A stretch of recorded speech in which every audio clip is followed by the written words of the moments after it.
So I guess a lot of, here we're talking about interpretability in the physical sciences, or interpretability of learning algorithms in the context of physical sciences. I think I have very little to offer anyone here concerning, the physical sciences, broadly, but maybe I know a little bit about machine learning and some of the kind of discourse and literature and the ways in which it does and doesn't make sense concerning the interpretability of learning algorithms. So to start off, there's sort of a kind of standard narrative that you just sort of see in at least machine learning papers that purport to live in this neighborhood, and they say something, they start off with some kind of generic statement about deep learning is bigger and more and exploding and all kinds of, whatever things that generic motivating things about deep learning being a topic worth paying attention to because of GPUs and stuff and lots of data. These models are being used in important situations, medicine, lending, criminal justice, all this kinds of things, but they're black boxes. So okay, they get great predictive performance, but we don't know, there's something missing, we don't know. How are we supposed to trust the model if we don't know how it thinks, how it reasons, how it makes decisions? How can we rely on, or assess the reliability of, or get causal insights from, or determine these sort of ethical consequences of relying on, a black box model? Right, to trust it, we must make it interpretable. And then there's this kind of leap where it says our paper presents an algorithm that is either, with either no or marginal loss of predictive performance, offers interpretability. I think there was a joke for a while that if the claimed contribution of your paper was interpretability, then it probably meant that you tried to propose something and failed to match the performance of something else, so you decided to emphasize some nebulous other property of your model that it offers. And then there's this leap to, okay, we say our interpretability is important because of stuff. And then you say, well, look at our pictures. And this completes the narrative. So this is where the paper's end. And say, look, this is ultimately the proof is that you look at some cherry-picked visualizations, and you tell yourself that something's going on here, or maybe you don't. But they're hoping that a majority of reviewers will. And then on the other side, you have some papers that are taking this other tack of addressing kind of simple tabular problems and saying, address this notion of interpretability as not as this post hoc explanation, but something about summarizability, or an interpretable model is a simple one in trying to pick out tasks and show that with a low cognitive load, you can create a model that'll get decent performance for some task. That would be easy for a person to memorize or something. And this maybe is picked out of, sorry, I was good about attributions in most slides, but I appeared to miss. This is from a paper by Cynthia Rudin, who's addressed a lot of these problems, saying, hey, for a lot of tasks, whether it's recidivism prediction or some medical tasks, a set of 5 or 6 rules, trying to figure out how can you make the most parsimonious model possible that is sort of useful. So I think there's a lot of holes in sort of both narratives. One is, whatever interpretability is, it's being presented as a cure-all or a solution for a really wide range of problems, and it's not clear what, if anything, they all have in common. At least it's not obvious from the outset. I think there are some connections between some of them we could talk about, but it's not quite clear. It's also not quite clear that these are problems that associative learning in general can solve. So the fairness and accountability of algorithms, it's not quite clear that ethics is a supervised learning problem or something that you can assess by looking at some properties of the model that comes out of a supervised learning algorithm. It's not quite clear that causality is something that will sort of fall magically out of an associative learning algorithm if you just visualize it the right way. So What was sort of left unclear is this binding between the proposed solutions and the exceedingly large family of problems that supposedly interpretable ML is the solution for. And there's sort of a broad failure generally in papers to formalize the problem. So the methods are usually presented functionally. It's usually something like, we did this, we did this, we did this, we did this, we did this, here's the picture. And there's a few that are getting more interesting to say, we have a few common sense properties we want to satisfy. But even then, it's not quite clear what is the problem that you're addressing so much as you're sort of like, well, something that didn't satisfy this property might be bad, and something that didn't satisfy this other property might also be bad. But it's like a sort of solution by sanity check. Like you come up with a bunch of set of things that are like, if you didn't pass this, you're definitely not a human. And then you're like, you'd have to come up with many such things to create a human. And on the side of these like post hoc methods, it's not quite clear what they convey. And then, the sort of solution of let's just look at simple models sort of suffers from this problem that, for the most part, everyone really cares about deep learning in the first place, largely because of the problems that simple models can address. And so it's not really a solution to the, I think people are just kind of talking past each other in that respect. And then in general, there's sort of a failure to, in the papers to often just circle back to the underlying desiderata. So you say, we need to get causal knowledge out of our models. We need to build models that are like that. We need to know if they're going to transport out of sample. These are very serious problems that I think each have like a large body of serious study behind them and have been formalized in their own right. But it's not quite clear how the proposed interpretability is actually a solution to them. And there's sort of a failure to close the loop often, that like we end with, here's a picture, but we don't get back to sort of where we started. So I kind of like to maybe stay at a high level for just a little bit longer and then start drilling down into the discourse of sort of like, what are the set of things people are proposing to address? What actually does it take to address those things? What are the set of things that people are purporting to confer interpretability? And I guess the shape of the talk maybe is we're in trouble and everything is nonsense, or maybe it's not. And I think that there's a lot of stuff that really seems to not make sense, and then a handful of evidence that just sort of makes you rethink whether or not maybe people are onto something. So, I think one thing that just sort of gets lost in the conversation in the first place, and then this is where I think definitions are important and why I think it's really dangerous to state this high level of are we interpretable or not, is I think that people even get lost on this simple question of what are we explaining in the first place? Like, what sort of object is an explanation? And I think it's really often not clear whether people are talking about the model itself or something about the underlying real-world process that is purporting that it's intended to model. I mean, certainly there's I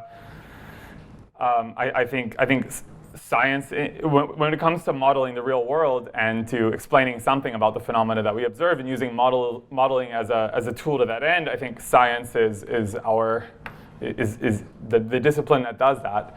And I read through the Structure of Scientific Revolutions not so long ago, and I guess this is the book that's famous for canonizing the terms like paradigm shift and sort of normal science. But I think there's a number of other details that emerge in the context of the conversation that are pretty interesting, which is talks about like, what does it mean, what is an interpretation, and what is required to have an interpretation, and is there such a thing as an interpretation of data? And Kuhn actually argues very clearly, no, there's not. Like if you just say here's some data, interpret it, that there's really nothing meaningful to be said about it.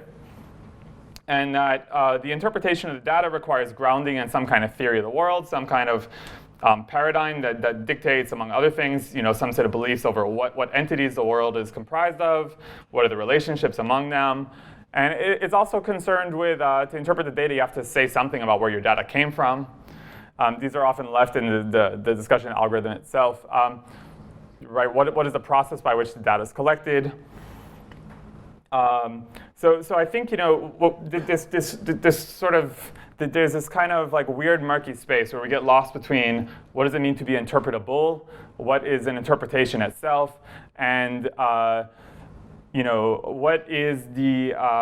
are the ingredients of an interpretation? Is it something where you could basically just say, so you read a lot of papers, they'll say, the gradient of the, we'll talk about the saliency maps approaches. At some point, they'll say, the gradient of the prediction, the output class with respect to the inputs, we call this an explanation, or we call this the interpretation. Which is so the claim to provide an interpretation versus the claim to be interpretable are not the same. In that one, you're maybe claiming to be useful as a tool as part of a broader system of interpretation that would require, among other ingredients, a theory, the environment itself, some data collection process, some notion of what measurement principles or what sensing equipment you have, some notion of the model and how it relates to the theory, an algorithm for fitting the model, some analysis, and the interpreter themselves who ultimately decides what questions to ask. And this line of like, what are we actually talking about? Just I think when we start talking about interpretability as just like a general ML problem, I think this unanchoredness like puts us in a sort of precarious situation where it's easy for people to get lost. It's also, I guess, worth unpacking that there's a lot of different potential stakeholders of what we're calling interpretability, and their needs are very different from each other. Maybe there are standards for what it takes to be useful. So there's practitioners.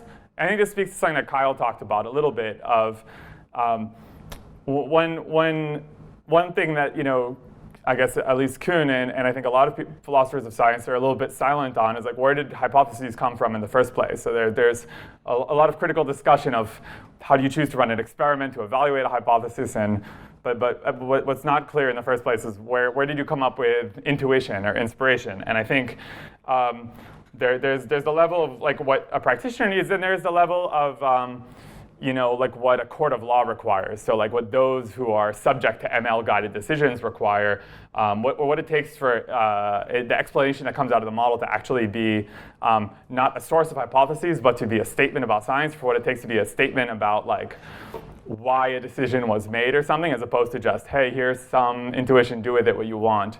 I think it really depends on sort of who's the stakeholder and what is their best alternative. So if your best alternative is nothing, so I guess I would say that in the course of the regular data science pipeline, I'll talk about this some more, is like there's a lot of weird unprincipled things that we do, even with linear models.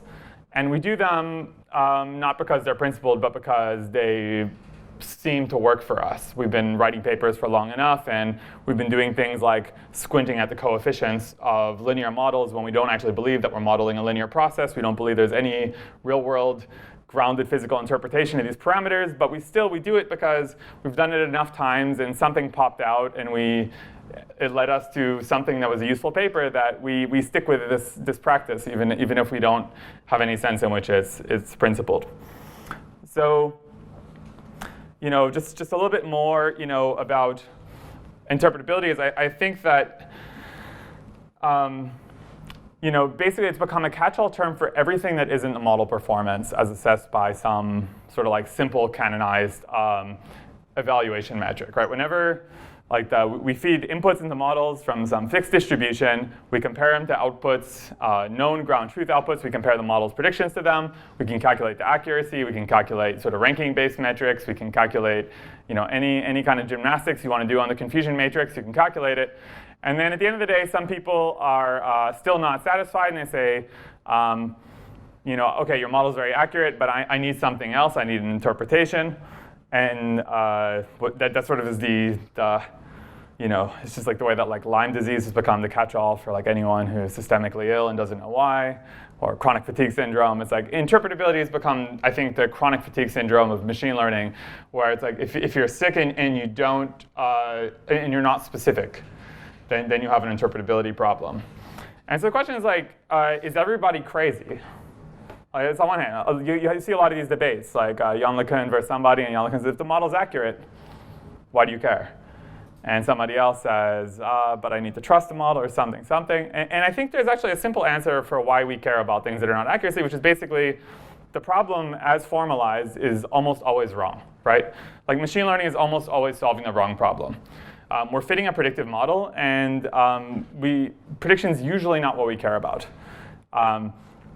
Certainly, IID prediction is almost never what we care about, right? So what we have is like great tools for getting some fit of our data that we think, we evaluate based on its fit on some held out data from the exact same distribution. But what people are actually using machine learning for is either they want some kind of hypothesis generation. It's hard to say how prediction itself gives you that. Maybe it could. The fact that you know that something is predictive of something else is very often like a source of intuition. Often we're using machine learning to drive decisions, but the machine learning never actually told us anything about what would happen if we made any different decision than we otherwise would have. So we sort of just are using machine learning. We're kind of sloppily substituting, kind of like do statements for conditional probabilities and hoping for the best. There's concerns about sort of like procedural fairness, which are not addressed by just making predictive models. Like, did you make a decision in a way that was based on relevant evidence, and not just relevant in the sense that it was associated, but in the sense that it was sort of causally relevant? And so we're sort of in this weird situation. Is why are we solving all these non-predictive problems, like how to make decisions, how to do things that we hope will be causally relevant purely in the language of associative learning, which doesn't actually express any of those things we actually care about. And I think the answer is just like the tools are good, right? We have the problem we care about that we don't know how to solve. We don't know how to take our more lofty thinking to the data. And we've got prediction, which we've got a really powerful set of tools that almost always works, that we know how to take to the data. And we hope that whatever's not captured in the paradigm will just will be able to solve it with some kind of band-aid after the fact.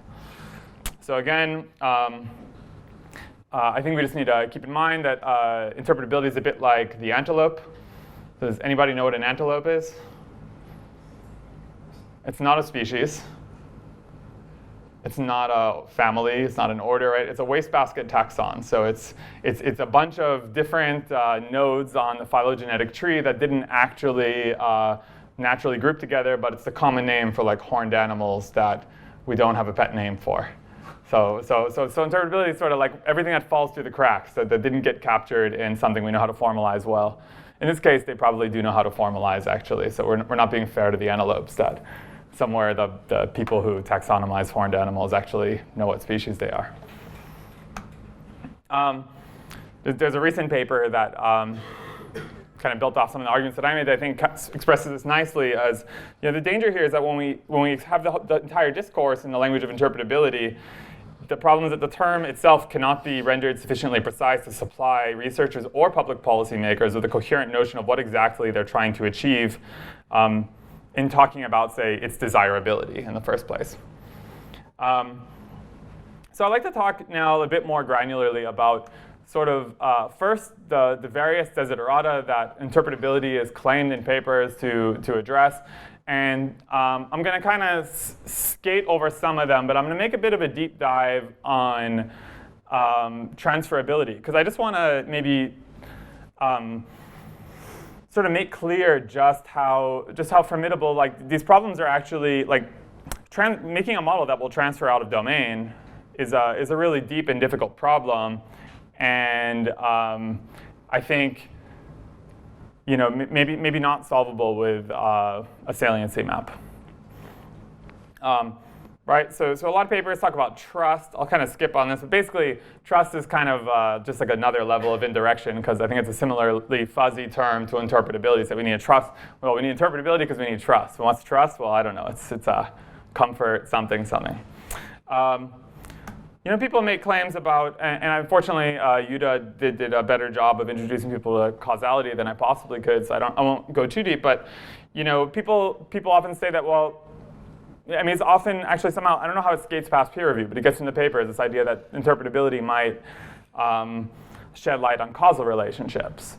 And if we're just going to use the word interpretability to refer to the application of coherent tools for causal inference, that's one thing. That's just kind of like a semantic game that we'd be playing. But I think we have to be very careful that this is a fundamentally difficult problem, and that in general, causal effects are not necessarily identifiable from the observational data alone. Kyle also made that point earlier. So absent a theory in a causal model, it's often actually impossible to say whether you could have things that are not associated, that are causally related, and although that might be like highly improbable unless God is messing with you. And you can have things that are associated, obviously, that have no causal connection between them, just because they have a common cause, or what we call like a spurious association. There's maybe some question to be said about, well, how do you come up with a causal hypothesis to test in a randomized experiment? In the first place, this kind of just circles back to the performing of science.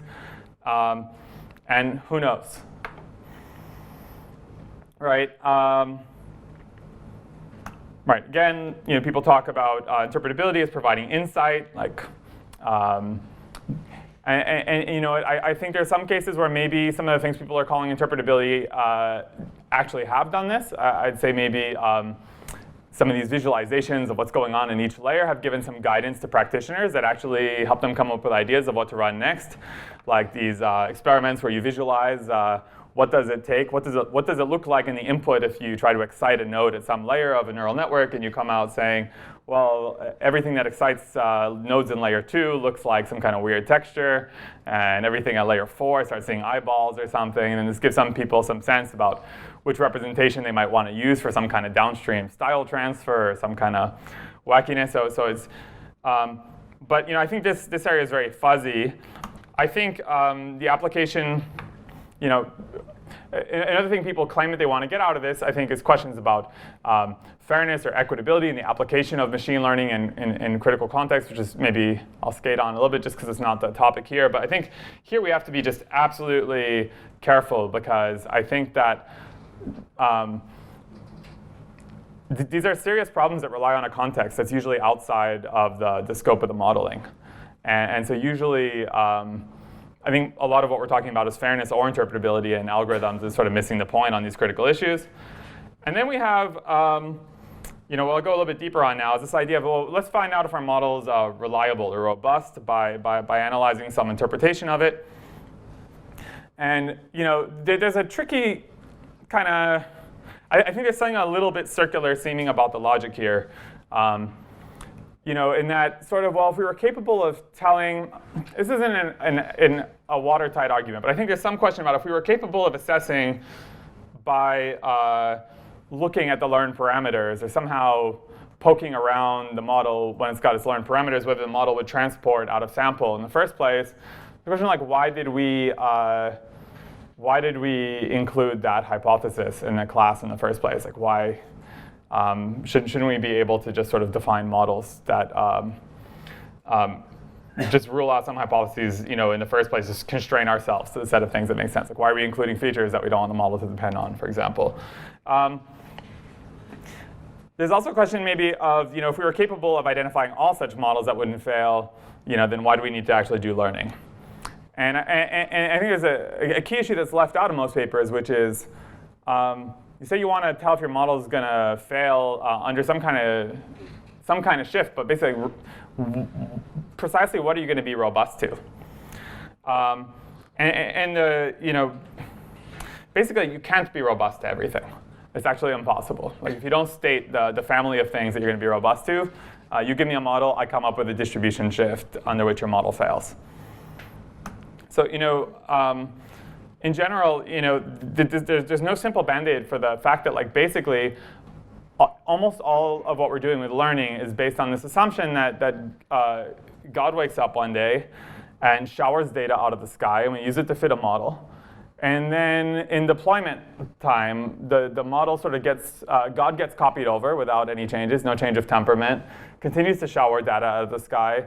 And we're going to feed this model into, we're going to feed this data into the learned model that was learned on data that was collected at training time.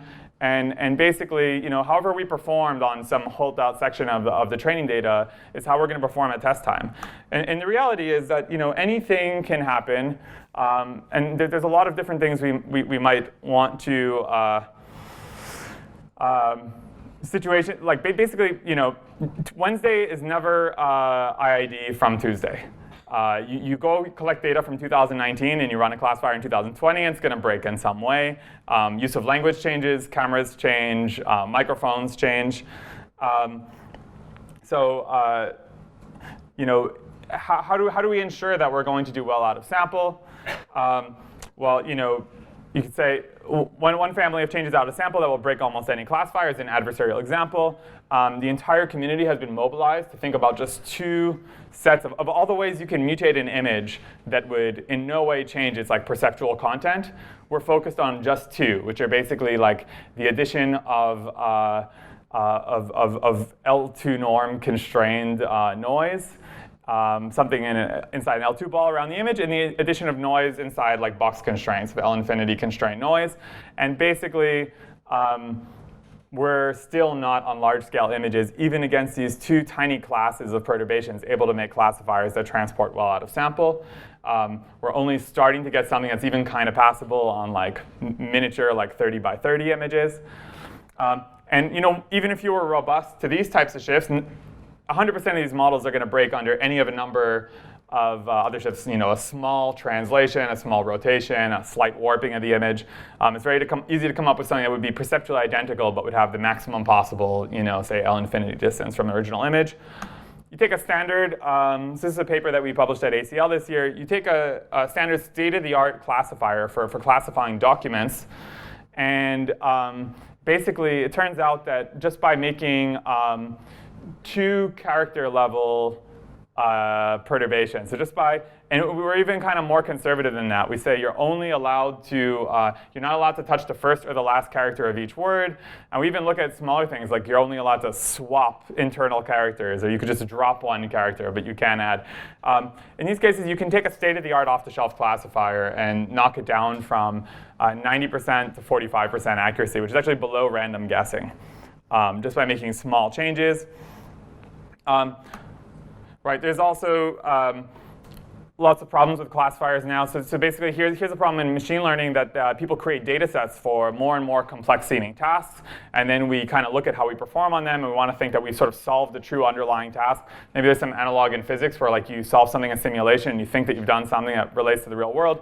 We construct synthetic tasks. So for example, question answering. We come up with all kinds of ways of putting together what are called, this task is kind of anthropomorphically called reading comprehension in NLP literature, but I don't like that name, so I'll avoid it.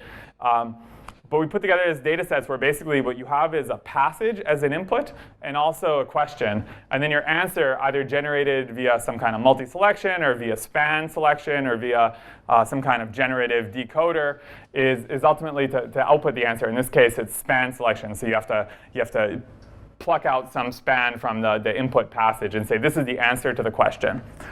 So we construct data sets for this, and it turns out they don't actually work if you apply systems in the real world. And among the reasons why not, a lot of these systems, basically, if you just train them on the question alone, or just on the passage alone, you could get the same reported accuracy. So there's no reason why it actually has to learn to do question answering. So we're not solving the task that we think we are. And this is not necessarily something that in any way gets revealed by running through your gamut of go-to machine learning interpretability methods. I'll talk a little bit about the methods themselves. Obviously, there's a lot of ways that things kind of go off the rails, and we might start seeing different inputs that we did at test time. I think among other things, we want to be conscious of things like feedback loops. Often the insertion of a machine learning algorithm into some kind of real-world process is itself the very insult that causes distributions to shift. And again, in case you thought well, why don't we just produce one classifier to rule them all, one robust classifier that would just be good under all the distributions? The answer is, in general, this is impossible. So there's no classifier that'll work well on all distributions. Guaranteed performance under distribution shift is actually only possible with strong assumptions. And so if you want to make a robust classifier, you can't say, I'm just going to train a classifier and then eyeball it and see if I'm cool with it. You have to actually encode certain, these often correspond to causal assumptions. So for example, the familiar, sorry if anybody's getting dizzy from the flashing light. So the covariate shift assumption is the assumption that the labeling function doesn't change between train and deployment time. That corresponds to a causal assumption that your inputs cause your output. You can make the assumption without believing the causal story, but that's one way to derive it.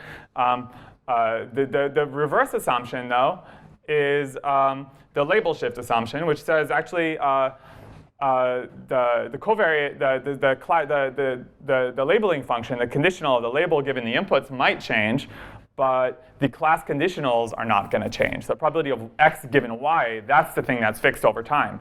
So now given the same situation, even given access to unlabeled test data, so given a classifier that you trained at training time, given labeled data that you collected at training time, given unlabeled data that you see at test time, what you should do, how you should update your model on the fly, is going to be different depending on whether or not you believe, whether or not like your prior knowledge tells you that you're in the world where x causes y or y causes x. So this is a serious problem. So we addressed this in a paper basically about detecting and correcting for label shift. So label shift, again, is a situation where the class conditionals don't change. And we addressed a setting where we basically ask, imagine that you have a predictor that was trained, say to like infer, what's the probability that someone has pneumonia. And you trained it on a population, presumably normally, not that many people have pneumonia. So as you trained it in a population where like 0.05% of the population has pneumonia, you run the classifier on the training data, it more or less is predicting if you sum up the probabilities that the 0.05% of people have pneumonia. You run it on your validation data, you also see that you're doing well. This is unrealistic, and in real machine learning you'd be getting actually, no, you'd be getting 100% accuracy on your training data, so you'd be fine. Anyway, so you run it in the wild, and it also predicts, 0.05% of people have pneumonia. And then you're running it, and that was in August when you train your model. Suddenly you find yourself in January, and you run the model, and it suddenly predicts that 5% of people are positive for pneumonia. And so it's a question of how many people actually have pneumonia. You could do a little bit of a thought experiment, which is that if you're given that your model has some uncertainty, what would happen if there really were 5% of people in the population who had pneumonia? And probably what would happen is intuitively it seems your model should underpredict. Right? It should underpredict because your model was trained under the wrong prior. Right? So you could just apply Bayes' rule and say you're going to be off by something like you got to like multiply by the likelihood ratio and renormalize or something. But basically, you should underpredict, assuming that you think what's coming out of your model is a probability in the first place. But so basically, it's okay. Something's wrong because if your model's saying 5%, does that mean actually more than 5% of people have pneumonia? What's going on here? If I go, if the IID assumption is violated, why should we trust our classifier at all? And in short, basically, if we go outside the support of the training data, we don't know how to say anything at all that's coherent, except under some kind of like bounded divergence or something like that. And then we can get some really conservative bound. They'll basically say that like between 0 and 100% of people have pneumonia. Or we can make a really strict assumption, which says that we have overlapping support, or the deployment distribution is the label distribution is a subset of the labels that have been seen at train time, and that the class conditionals are invariant. And then we can use the fact that we have an off-the-shelf classifier that's reasonably performant on the train distribution to give us its confusion matrix, and we could cast this whole recovery of the test set label distribution as a solution to a linear system. And there's something we could do, but basically this doesn't come easily, and it doesn't come vis-a-vis, I think, the things that, it's not like the things that are purported to like tell us what to do in this event. This is like the simplest, most constrained case of distribution shift, and it's not quite clear, how interpretability is supposed to be brought to bear on it. So, there's a handful of different approaches to interpretability. I won't spend that much time talking about transparency, but it's worth considering that, a lot of people, they say interpretability is or explainability is a property of the model, and so either there's a few different kind of ways that this gets taxonomized. I summarize these in the Mythos model interpretability paper, but basically you have some people saying that an interpretable model is basically just a simple one. It's one that you can grok. So if you could put it in your head, so you say a model with a small number of parameters. There's others that I think maybe are closer to the kinds of things when people are talking about like graphical models and these probabilistic approaches, is you say the model's decomposable. Like it has I could tell some kind of generative story where I have some story about the role played by each parameter, and then when I infer the parameters, I can go look at them and say something about what is the purpose of this parameter. So that would be, for example, this would be a property that you could try to tell about a linear model, but not necessarily about a neural network. And there's also transparency in the sense of I even have any idea how the algorithm is going to behave in the first place. For a lot of cases, like for neural networks optimized by SGD, we really don't know what's going on. All right, so like through this lens, we could think about questions like, are linear models interpretable? If they have a small number of features, they are in the sense that they satisfy a simplicity property. In the algorithmic sense, sure, it's how to solve for the parameters of a linear model is well understood, and it's a convex objective.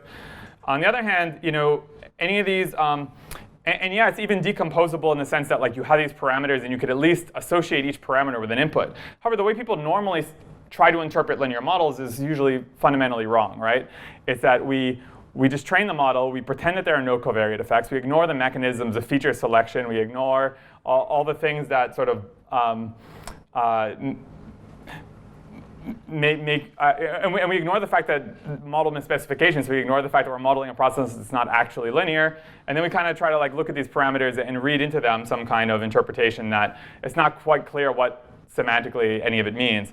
I mean, you could assume that like you live in some kind of world that's described perfectly by a linear Gaussian model, and then actually the parameters would sort of the inferred parameters would have some kind of like asymptotic consistency that would correspond to the true underlying parameters in your physical world if it was given by that. But we never actually believe we're describing a world like that, at least not in the kinds of complex systems where we're applying machine learning. So we get out an interpretation, but it's an interpretation for a model that we don't in any sense actually believe in, or at least it's not a physical interpretation usually. And yet at the same time, like this is from my own paper, we do look at the weights because something jumps out at you, right? And if you look at the weights and then you do an ablation test and then you do a bunch of other different ways of trying to quantify feature importance, it's often in the right ballpark. It's hard to say why. I don't know of a law of nature that says this has to be the case, but it's something that we find useful. Now there's a lot of these works, sometimes the animation works, sometimes it doesn't. What a lot of people have been doing more recently is this kind of not saying I'm going to impose some sort of restriction on what sort of model I'm going to work with, but rather I'm going to look at the model after the fact. You want to take a video? Is that, you're going for your coffee, all right. Yeah, all right. So there's this hope that you're going to train. Basically, the story we're told is train whatever model you want. We're going to extract interpretation or explanation of something that's going to come out at the very end. And I guess what I'll talk about here is basically a handful of approaches, sort of reasons why on the surface we should all be really skeptical and not believe them. And then at the same time, some sort of weird evidence that a lot of these things are connected more than makes me comfortable. Right, so I think a lot of this started. I'm sure people have been, doing this long before deep learning. But I guess the canonical citation in machine learning is whatever came after 2012. Whoever rediscovered it with the word deep in front. And so saliency maps are basically there was a paper in 2013, deep inside convolutional neural networks. And basically, they kind of looked at two things. One thing it says, if I just try to optimize, basically the key idea of a lot of these things is say, I'm going to do an optimization in pixel space. And I'm going to take the derivative. Normally, you're taking the derivative of the outputs with respect to the weights. Instead of taking the derivative with respect to the weights of parameters, say I'm going to take the derivative of some class output with respect to the raw input pixels themselves. And I'm going to basically just optimize in pixel space and try to come up with the image that most excites some class. And they do this, and they say, if I start off with like a random image and then I optimize it to excite the goose class, you see these things that kind of look a bit goosey. And you do the ostrich, and you know, I don't know, like this does look like a big ostrich eye, but you know, something's going on. There's no denying something's going on, or we're all crazy. But if we're crazy, I think we're all a little bit crazy, but just a little bit, right? It's hard to say what exactly is it telling us. It's probably not a coincidence that the model was trained on these classes, and when you try to excite this one, you probably, you know, you could verify something perceptually interesting is going on if you took mechanical Turk workers and you said, image, identify what's going on in the image. My guess is more people would say goose for the one on the left and would say limousine, and I guess less people would say goose. The goose to limousine ratio would be lower if you ask people about this image. You see, you know, there is a wheel. I don't know that anyone would even catch the wheel if they didn't know it was limousine, but something's going on here. And then they say, well, let's take an existing image. So it's what they call a local explanation. Let's take an image that's already classified correctly as like poodle or whatever. Just take it the predicted class, fix the original input values. So we're going to forward propagate from the initial input values and just say we're going to take the derivative and visualize the gradient. And you say, well, you know, there appears to be some kind of like weakly supervised object detection going on. Right, that we do get out blobs in the spots where we want blobs. What precisely does it tell us? I'm not sure. It doesn't exactly tell us what is the nature of the interaction of these pixels or whatever, but it seems like something's going on. You know, probably everybody saw the deep dream stuff. You can't get away from it. This is work that Mortensev and Ola, and I think his name is Taika. I think I put the wrong vowel, but came up with it. Basically, they started experimenting with exciting all kinds of neurons, not just the outputs, but internal neurons, to try to find out, you know, what do they correspond to. And you get things that, you know, look like dog faces jumping out at you everywhere. And, you know, then the internet broke, and people are still obsessed with this. Something seems to be going on, and at the same time, it's not quite clear what is going on or what, if anything, formally we could say about it, or what it tells us about the world that isn't just like, probably nothing. Does it tell us something about the model? I think so. I think maybe it gives us some kind of, as practitioners, sort of interested in knowing more about the model, it tells us something, but it's not quite clear what. And you have this whole line of work now, which is basically fancier versions of saliency maps, or some kind of like improved saliency maps. So there's this approach called LIME. They start saying, well, we need a local linear approximation to the function. Well, I thought we already had that when we took the gradient, but they say, no, we're going to not act on the input features. We're going to map to a simplified representation. How do you choose the right simplified representation for doing interpretation? I don't know. They say for text, you should use bag of words. For images, they start working in superpixels. This is what generated the Labrador guitar picture before. And they say, now in the simplified representation, you're going to fix an image, push everything through to their simplified representations, then weight all the points around that point by some kernel that emphasizes their distance to this point in the simplified representation that you picked. And then you fit a linear model, which is going to tell you like what was the important superpixel for that image for that classification. And this stuff gets widely used. I'm a bit, it's, I mean, no discredit. I think there's plenty of room for like speculative kind of work and to try to like so nothing against the authors, but I do think it's absolutely terrifying. I talk to people in like finance. I talk to people kind of thinking about problems like customer accountability or whatever, and they're using this. A lot of them are using it. There's IBM's like, oh, we got the explainability, 720 toolkit. Like, step right in, give me a model, I'll explain it. We got line, we got SHAP, we got deep lift, whatever you want. And they're selling this stuff as though like this somehow, offers something concrete that like that makes it okay to use machine learning. Like, this is a scary thing if you're like someone's being convinced that like they should not have been, if someone who believed previously that they should not have used machine learning to make some kind of consequential financial decision that would affect you, would suddenly now, after seeing the output of this ill-defined kind of problem, like who knows what it's doing, that depends upon the choice of the kernel, depends upon the choice of the simplified representation, I think it gives you enough freedom to really output anything that you want. is going to suddenly be like, oh, it's OK. We can now make this decision that otherwise we should have had pause and not made because it's not really an associative learning problem. So there's basically a million other approaches. There's this approach called SHAP.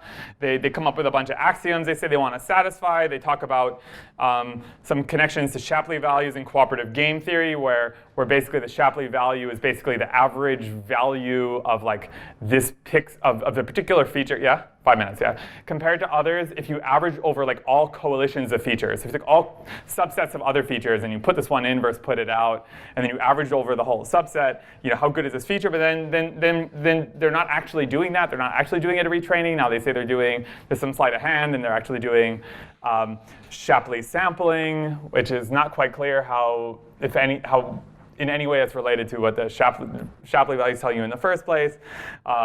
Then they build on top of like 3 different other interpretability methods that are doing a number of other heuristics. So you have sort of like heuristic layered on top of heuristic that at the end of the day, what it delivers you is a visualization. And the stuff is sort of widely used. And the question is like, what does it tell us? Right. They can even make some strong statements about if these simplified representations are actually the real representations, then this tells you satisfies some desirable property, but the only time you would ever use it is when that's not true. So then there's another approach called integrated gradients, and it basically comes up with some more features that they think that model should satisfy. So one they say is sensitivity, that if you basically, what they do is they define their local explanations. Keep in mind, nobody is ever actually saying what an explanation is. They're just sort of saying like what it can't violate. Hoping that eventually they'll hem it into something that makes sense. They're saying, it has to be sensitive, which means that if you took so everything is now in reference to some baseline point. So you take a baseline, which is they usually take as like the mean image or like an all black image or a noise image, and say that if I change in one feature and the output changes, the model should attribute the prediction to that feature. If I have the same exact function implemented with 2 different parameterizations, but they actually agree everywhere, then the explanation should also, the attribution should also be invariant. And there's this notion of completeness that the attribution should all add up to the difference in value as I traverse from the baseline to this point. But there's this weird fuzziness about how do I choose the baseline? If I choose a baseline, I get choose a different baseline and get a different attribution. There's an infinite number of choices of the baseline, and the properties that the baseline is supposed to satisfy are really kind of fuzzy. Say they should convey a complete absence of signal. What does that mean in a data set? What is the point in the input space that conveys a complete absence of signal? It's not quite clear. It seems that either you're like an actual point, in which case you convey as much signal as any other data point, or you're something completely off manifold, in which case the choice of baseline seems arbitrary. Like, why is the all black? If the all black image gives you a very different prediction than the all white image, or any other random point that's off manifold, sort of what's special about that? So now there's a whole literature about sanity checks for saliency maps. So someone just said, OK, well, you get out these pictures that sort of color the object you're looking to see. What if I just compare that to what I get by running an edge detector? And it seems that the edge detector gives you the best of all. It gives you like what you're really looking for is something that looks like a bird, and the edge detector just nails it. So it says maybe all that we're doing is detecting edges. And you compare this dot product of the gradient and the feature values. They compare the integrated gradients. This is work by Julia Sadabayo, who's a PhD student at MIT. And some collaborators. And then they looked and said, what if you train on a random model? What if you just evaluate the explanations that you get from a random model? And it turns out that the saliency map is the same. This is as you randomize different layers. So this is just randomizing this cascading randomization. So it's just randomize the output layer. This is randomize, the entire network to just random weights, and you're still getting the same saliency map. So you get an explanation of a prediction, but it's the same prediction. It's the same explanation that you get if you pick a different class, and it's the same explanation you get if you never even train the network in the first place. You're explaining the decision, only the explanation is the same no matter what you do. So then you have this sort of like counter to it, which came from Gupta and his vice Sanjeev Arora, which basically said, well, there's a way to repair the saliency. There's a way to repair this particular sanity check of cascading randomization, which is you basically don't allow the same pixel to be an explanation for multiple classes. So they create this kind of concept they call competition among the classes or something like that. I forget the exact. Competition for gradients or competition for pixels. OK. I don't know why I struggle with that. It's on the slide. So I think it's sort of a step, but it's like a step towards what? It's like it's unclear to me. Like it's a problem I have. I think we've had similar problems in areas like clustering, or hierarchical clustering, where for a long time we kind of define things procedurally. Like we do this, we do this, we do that. It should do this thing at that point. Like we define an algorithm, but we're never quite clear about what problem we're solving in the first place. And so right now we're relying on this, and it's unclear, what precisely this is conferring, and I don't know what value these methods would have in the physical sciences. But I guess it's like we're sort of the only one I can imagine is in the hypothesis generation space, and if only for the reason that I don't see any reason to rule out anything as a source of inspiration for hypotheses, because as long as they're falsifiable, you sort of expect you have something to fall back on, right? So I think there's a huge danger that they're sort of susceptible to confirmation bias. So they say here we found the strong agreement between the human explanations and SHAP than with the other methods. But what if the model actually is like the actual underlying function is disagreeing with a person, and you're finding the explanations that agree with what the person wants to see? Like it seems like a large part of what we're doing is sort of learning to placate. Like we're learning to come up with what people wanted to see in the first place versus something for which we have a well-defined notion of correctness. It seems like there's a heavy reliance on unstated properties of the model and the data. So for example, you give me any function, you give me any set of data points and their function values, and I could come up with some function that fits those data points, but will have a completely different saliency map or have completely different gradients. So what are we relying on then? Maybe we're relying on some kind of unstated smoothness of the function that actually, how smooth does it have to be? Because I think we look through it and we're telling ourselves that by looking at a handful of points, looking at these saliency maps, I know how the model works. But the neighborhood in which the gradient applies is never going to be big enough to ever include another data point that I will ever see again in the future. So it's like somehow, what is this really telling us that we don't get just by looking at the output of the model is unclear. So it's like, what have we learned? We have an enormous sample space. And then you tell me if all I know is the value of the function at those points. The saliency map people are saying if I tell you the gradient at those points, now you really know something about the function. But there's sort of the whole reason why we care about the interpretation method is this is in 2 dimensions, but it's like we're in some 120,000 dimensional space where sort of directions in straight line directions in input space are by themselves like meaningless. And now we've got like this direction that describes the contour of the function in an infinitesimal region around these points where like nothing perceptually makes sense anyway. And then you have integrated gradients, which says something about the path integral of the gradients along a straight line from some arbitrarily chosen baseline. But the whole straight line is passing through off-manifold space. So it's not quite clear to me.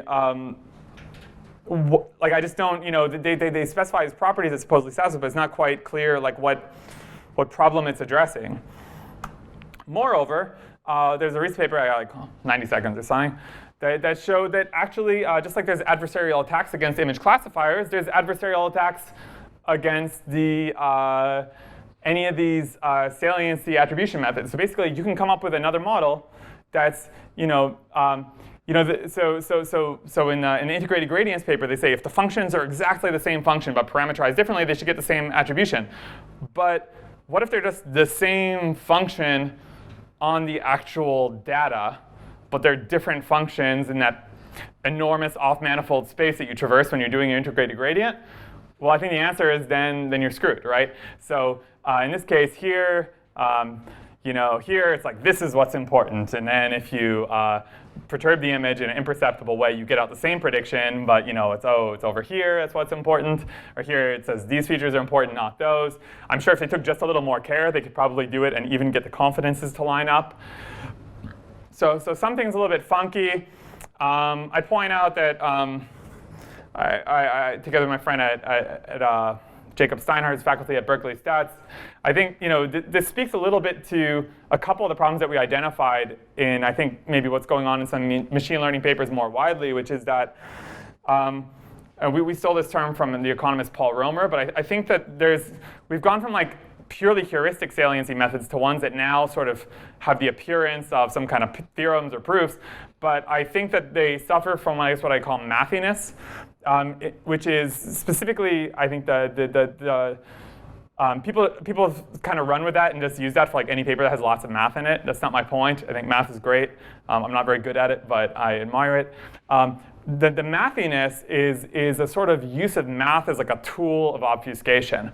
And so I think the danger in a lot of what's going on in interpretation is that you have the appearance of like a mathematical seeming paper, but the weaknesses in the critical arguments are hiding in the fact that there are theorems. And the ways in which the theorems make sense are buried in the text. So the theorems rely on some concept that's really not well defined, or it's not quite clear what it's addressing. And the text is sort of relying on a theoretical result that's not quite there. There's also a use of language in a way that I think there's some sleight of hand that substitutes sort of like plain, really kind of blue-collar technical terms for kind of like a lofty anthropomorphic concept. So we start saying explanation instead of gradient. And then people, like, it creates this weird way that I think it's hard for people to get back to earth. Finally, I close with there's also this use of attention maps to try to attribute, what a model has learned or what the model is focusing on. So these are used in sequence-to-sequence models. So basically, the way these models work is you basically have an encoding of some input sentence, and then what they do is that to compose the input to a decoder that predicts each subsequent word in the output, say in a translation system, you compute a weighted sum over the inputs. And these weights are determined by some dot product of the encodings with the decoder weights. But basically, it's possible, and we sort of showed, and a number of other people showed, that it's possible just by adding a small regularizer to come up with the exact same function that gets the exact same accuracy and classifies models the same way, coming up with very different attention weights. So you sometimes, if you look through examples, very often see some things where the attention maps, these weights for the weighted sum line up with the alignment that you want to see, but it's not quite clear that always has to happen. And the final step after maybe everything is wrong is that I kind of started off with like there's all these problems and there's these proposed solutions and they seem to have absolutely nothing to do with each other. What does the saliency map have to do with robustness? Here's where things get kind of like wacky. Is basically we have two sort of methods that seem to be hard to break for providing adversarial robustness, at least against these sort of like norm-constrained attacks. One is a smoothing-based approach, and one is adversarial training by this iterated gradient descent approach, this projected gradient descent approach that Madri at MIT came up with. And basically, if you take the original image, that's a cat, and you say update the pixels of the image to excite the class custard apple, you get this kind of like mushy something. You take the adversarial robust classifier, and you iteratively update. So basically, not just a single saliency map, but like actually stepping in the direction of the saliency map with small gradient steps over and over again. And you actually turn the cat into a custard apple in the same location. And here you get a custard apple plus a weird guy's face. And you see this like, we have, so this is from a paper that we'll be presenting at a workshop at NeurIPS. But basically, you turn a dog into a chameleon, a swan, or a whale, or a poodle, or a lighthouse. And of all the things it could have chosen, of all the random noise garbage it could have chosen, for some reason, when the model is actually robust, the gradients become perceptually aligned. And so I kind of want to say that the saliency map makes no sense and it has nothing to do with the robustness and everyone's sort of fooling you. At the same time, there seems to actually be some kind of weird connection. Again, attention, as much as attention doesn't necessarily give you what you want, and it's easy to fool, if you take the organically trained attention for just some constructed, any synthetic task, so here's like you just copy, here you just reverse the string, here you flip the bigram. So it's whatever the input sequence is, you're supposed to output, first, third, second, fourth, third, fifth. When there's a ground truth like crystal clear alignment, it does spit that out. So it seems to be doing this weird, weak supervised thing that you want it to do. But again, it's like what standards does that have to reach, and when is that actually useful, and when can that tell you something that you're not already looking for? In the case of language, I already know to look at I already know to look at certain corresponding synonyms, across like unigram translations and say, do they line up? Is it attending to one when it generates the other? Does it actually tell me something that I didn't know in language? Or I discover new phenomena, new linguistic phenomena, or like right now it seems like what we're doing in NLP, where I spend a lot of my time, we're not discovering new phenomena, we're sort of probing the neural network to see, does it know about this thing that we know about? And so I guess the big open question about a lot of these techniques is, are they actually valid or useful tools for discovery? So anyway, that's all I got.